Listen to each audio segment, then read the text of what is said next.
Hi, Patrice here, showing the gum in my mouth. I have a new phone now because my baby broke my phone, and my phone was acting up a little bit anyway. I'm the type that I don't care about electronics enough to try to keep up with the latest of whatever, and so I basically go and get my new phone when my old one is broken. And my 2-year-old fixed that today. So, and it feels good to get something new, it feels nice. So, I'll have fun exploring this. But what I really liked was that upon buying this phone, apparently I had things set up in such a way that I was able to pretty much just move into this phone because I had everything backed up through like Google and something else, she said. So I have all of my apps there already because I was like, oh man, I gotta try to remember all the apps that I had downloaded. Everything is there. So I just all I need to do is log in to each thing and I'm good to go. So that was wonderful. And what's funny is most of the time people, when they get their new phone, they're concerned about their pictures and videos. That was not a concern of mine because I knew that was backed up. But more than that, my concern was having my bookmarks on the internet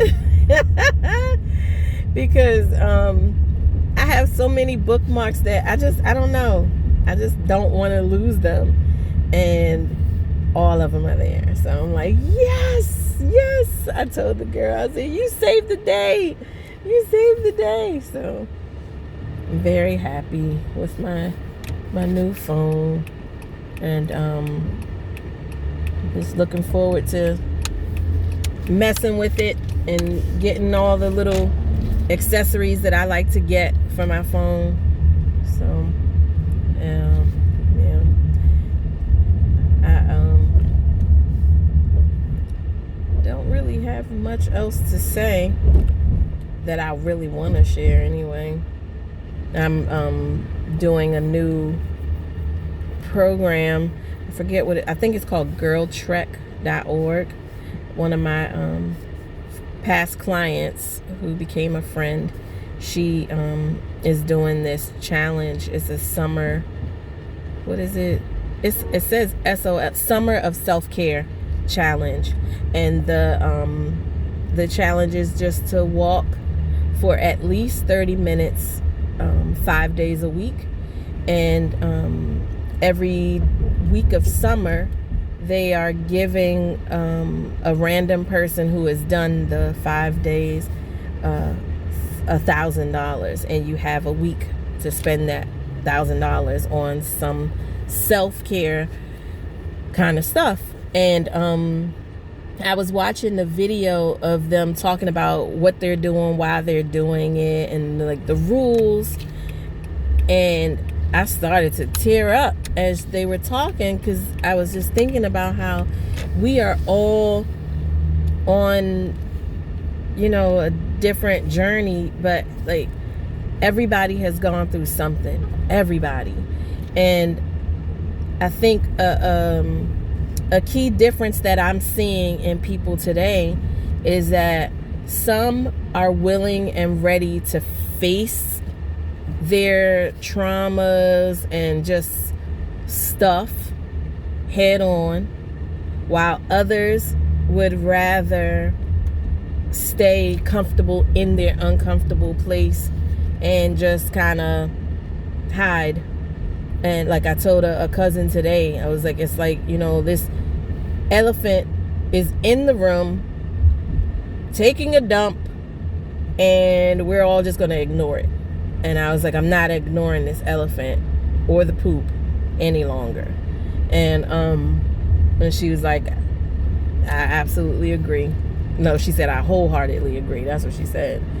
So, you know, it's interesting to see who is choosing to be more self-aware and enlightened and willing to like raise their like emotional IQ, you know, like whereas others are happy to just stay where they are. And the thing is, all of it is okay. You know, you just have to know who you're talking to, who you're dealing with. And like, there are certain people that I love, I absolutely love, I adore, and but they can't speak into my lives. Like, I got several of them, but they can't speak into my life.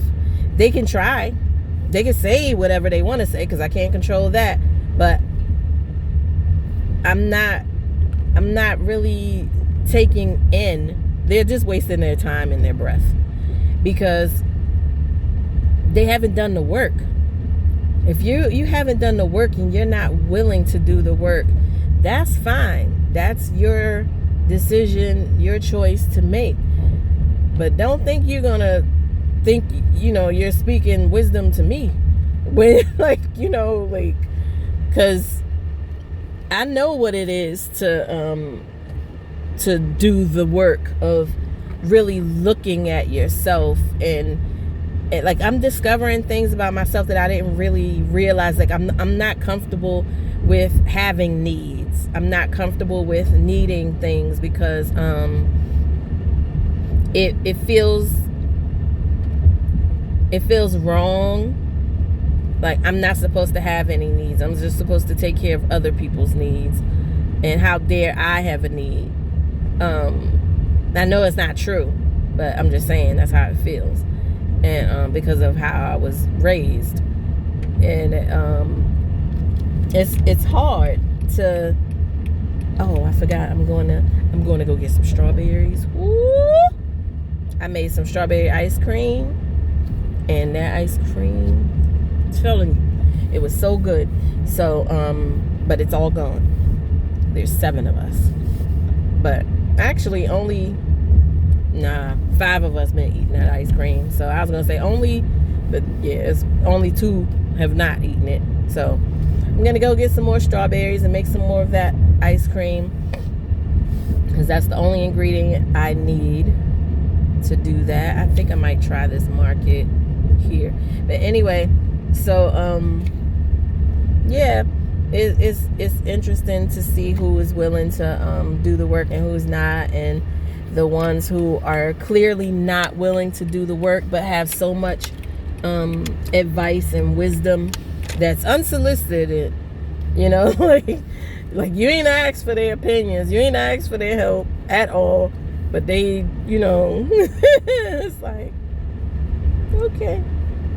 And I'm the queen, like my mother will tell you, I'm the queen of like yes ma'am and somebody. I will like, okay, yep, I'll let you think whatever it is you want to think, and you'll go away happy thinking you have gotten through to Patrice and she's gonna do what you're saying.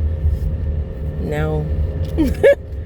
Especially if 1, it don't make sense, 2, God told me different.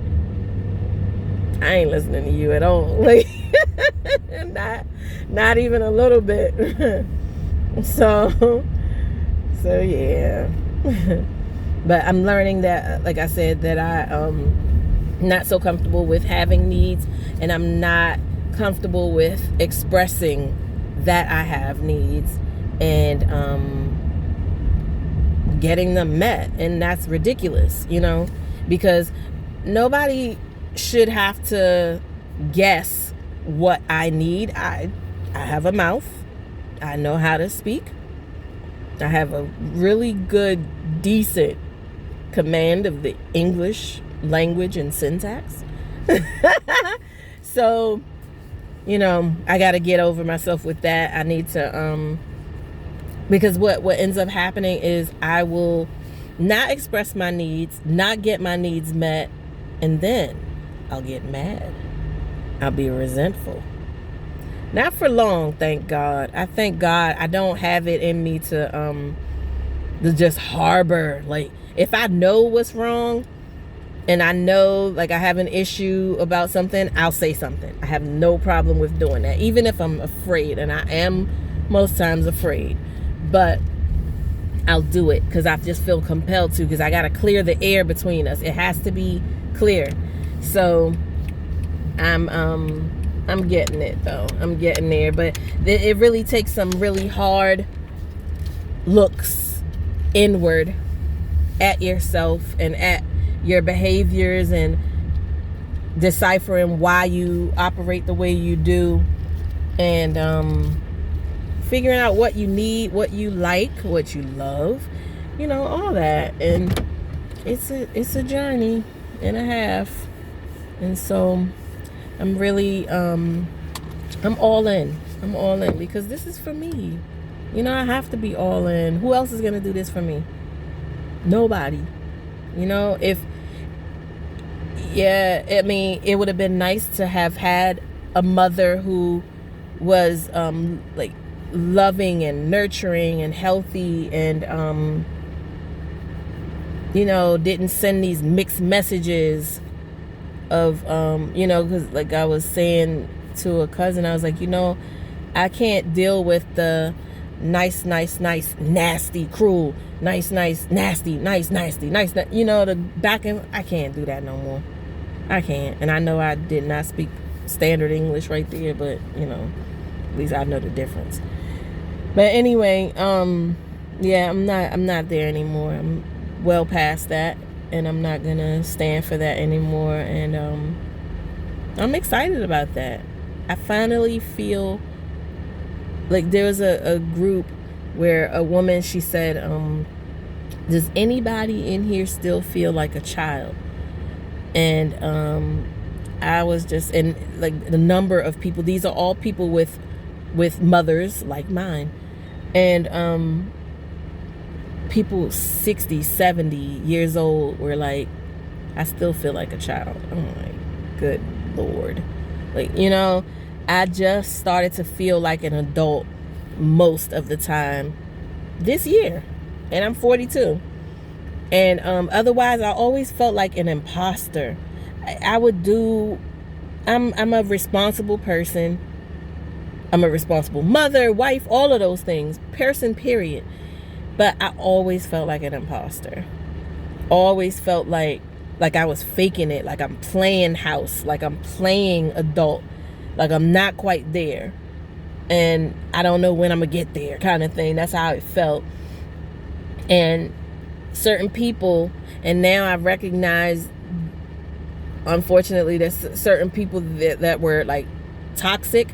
Like, even like, what was it? I called about my electric at some point, and we had a credit balance of over $1,000. Real crazy situation that I'm not going to explain. But the guy was like, well, you have a balance of, you know, over $1,000. So, like, you know, blah, blah, blah. And I immediately felt like a little child being reprimanded. And then I said, well, to myself, I said, well, hold up. That's a credit balance, first of all. And who is he talking to like this? Like, you know? And so I said, well, if you look at that, you could see it's a credit. It's not a balance, actually, that I'm carrying. And he's like, oh yeah, you're right. I see it. He never apologized, you know, or whatever, but stuff like that, you know. The I'm over that, you know. And I'm not gonna sit here and say there aren't still times where someone could take me there, and I'll go into that position where I feel like I'm 5, and but now when I feel that, I pay attention. It's like, oh wait, I'm not 5, I'm not helpless, and I don't have to deal with, you know, whatever is coming up that's making me go to this like state in my mind, you know. So yeah, so I will end the video here. And I just want to just thank you. Thank you for hanging in there with me, and for, you know, loving me from afar, because I know you do. I know some of y'all do, even though you ain't say nothing. I know you do. But, and I love you. I do. I really do. So, yeah. Thank you. Like, subscribe, all that good stuff. And I'll see you again in the next video. Bye.